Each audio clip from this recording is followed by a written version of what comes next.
Then, seizing him, they led him away and took him into the house of the high priest.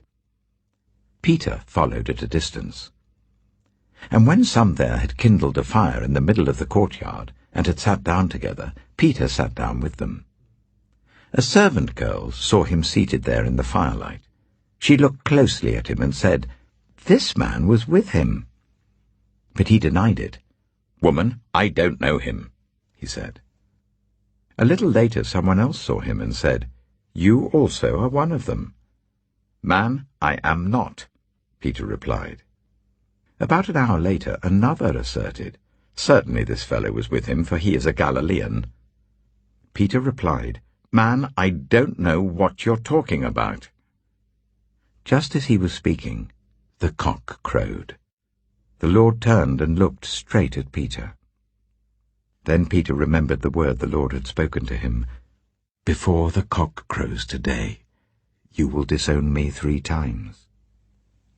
And he went outside and wept bitterly.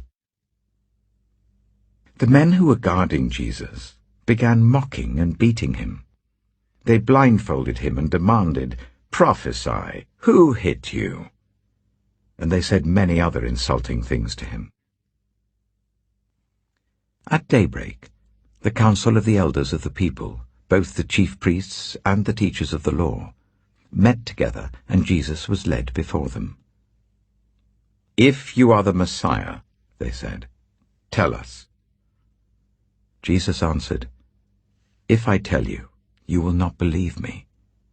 And if I asked you, you would not answer. But from now on the Son of Man will be seated at the right hand of the mighty God." They all asked, "Are you then the Son of God?" He replied, "You say that I am." Then they said, "Why do we need any more testimony? We have heard it from his own lips."